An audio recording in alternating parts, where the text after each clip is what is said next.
grew up down in South Texas, lived 5 years 2 blocks in back of the Alamo, and Daddy was a truck farmer for a number of years, and then he moved to San Antonio, got into construction work. And I went to junior high school in San Antonio, and then we moved to Dallas. And I graduated in May of '42 from Tech High School in downtown Dallas. And later that summer, I got my parents to sign for me, and I went in the Marine Corps.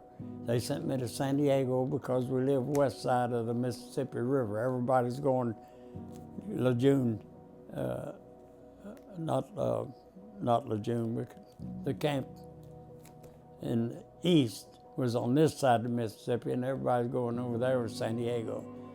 We went through 11 months of boot camp and a couple of months of gunnery range, and we got out of boot camp where we took tests, and one other boy and myself got into flying, which I liked. I had been up 2 or 3 times at a little airport in Dallas that I lived about a mile from. There was a little airport. The guys took me up 2 or 3 times. But I got into flying, and they sent me over to North Island in San Diego Bay, Navy. The Marines back then were hooked up a lot more with the Navy than they are now. Wasn't a separate organization, really. But anyway, they sent me to North Island. I stayed there about, a couple of weeks, maybe a little longer. And they flew me to Norman, Oklahoma. The Marines had a gunnery training base and everything at Norman. And I stayed there about 4.5 months, maybe 5, and got through that. And they sent me back to California. And about 3 weeks after I got back to California, we caught a troop transport in San Diego Bay, and 17 days later and nights later, we got to Noumea, New Caledonia, which from here is about 12,000 miles and down through it. We zigzagged down through the Pacific on this troop transport. And I got to Noumea, New Caledonia, stayed there about, 2 weeks, 3 weeks, something like that. And we got on board a LST like they made in Evansville. And we went to 300 miles up from New Caledonia to New Hebrides. That was the main Marine Air Base in the South Pacific. And I got put in a Grumman TBM Avenger. There's a model of one right up there. Anyway, I got put in the Grumman TBM Avenger as a radio turret gunner. I'd taken radio training, and back in them days, you wouldn't believe it, but we even had to learn some Morse code. There were still Morse code keys in some of the old planes. Anyway, I never had to use it though. But anyway, we had to learn it. But anyway, from New Hebrides, we practiced for about a month, about 3 weeks, 4 weeks. And then we flew up to Guadalcanal. In early '43, fairly early '43, we went to Guadalcanal. And from there, we started bombing the Japs at Villa de Villa and Rendover and Munda. I got in right at the end of Munda. And then a little later in October, we moved to Munda. And from Munda, we started bombing Kolodey and Ondonga. And in fact, Ondonga, I was in the first plane to land on Ondonga when the Seabees got the strip fixed. November 17th of '43, they liked my pilot I was flying with, Captain Roberts. And we loaded the plane up with full gas and 2,000-pound bomb and went up to try the strips out that the Seabees had made to make sure they were long enough we could land and take off. So I was a guinea pig. But anyway, we landed there, and then we started bombing from Munda, and there we started bombing Bougainville, which was a lot bigger and everything. That's the biggest island in the Solomons. By the way, there's over 600 islands in the Solomons, and they run nearly 900 miles, slightly southwest and northeast, slightly that way, mostly west and east. But anyway, we had to get to Guadalcanal. I'll get it right in a minute. We had to get to Bougainville in order to reach Rabaul, which was the main Japanese base. They had 5 airstrips and 350 planes, 100,000 personnel there. It was a real big base on the northwest end of New Guinea on New Britain. And it was in a natural mountains on one side and a flat plateau where the 5 airstrips were on the other side. And that's what our squadron was mainly made for, along with a squadron of SBD dive bombers and a squadron of F-4U Corsair fighters and some 4F-4 fighters. That's what the Marines were flying for fighter coverage. And these 3 squadrons' job was to take the Japs out of the Solomons and shut down Rabaul. And we started, of course, we didn't get to Bougainville till late December, almost the 1st of January of '44, before we got to Bougainville. And it was from there, we was within 300 miles of Rabaul, where you had to have enough fuel in your plane to get out and back. You couldn't be short of fuel. And with the distance there is in them islands, we had to get there in order to be able to reach Rabaul, fly around a little bit, and then come back, which would be 600 miles basically. Well, we only had about a 900-mile range with everything full loaded. And we either carried 400 or 500-pound bombs, or we carried a 2,000-pound bomb. And the first showing of TBMs, Grumman TBM Avengers, was at Midway. They had 6 of them on Midway, 6 of the first ones that got in the war.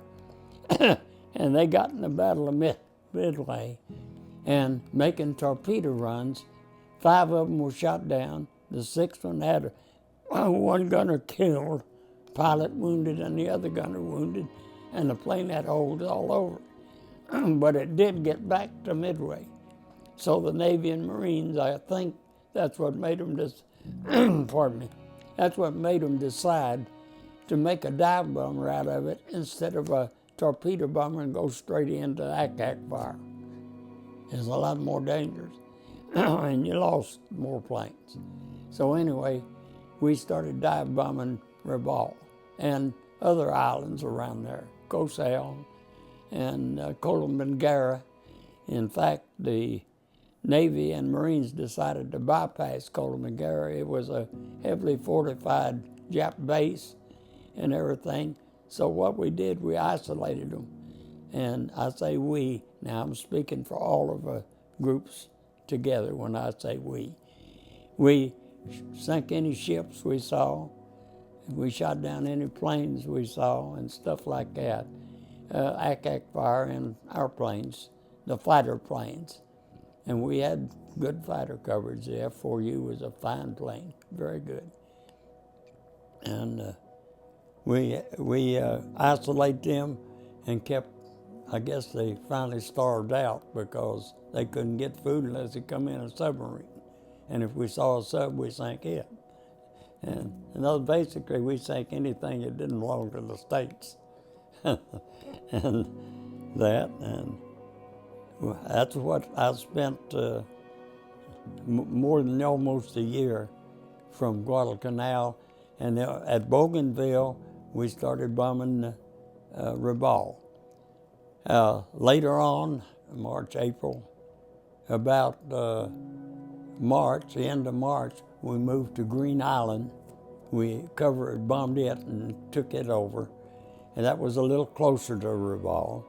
And stayed there about a month, and I wound up in Emeru in the St. Methodist group, west of Rabaul, about 150 miles west. And that was close by. Emeru was something else. island wasn't but about a mile wide and 4 miles long, and a strip run off each side of the runway. And it was 110, 120 degrees every day. It's hot. That's only about 100 miles below the equator, and it's hot. But anyway, June 18th of 44, I had my name posted to come home. I'd been over there about a year, a little over a year.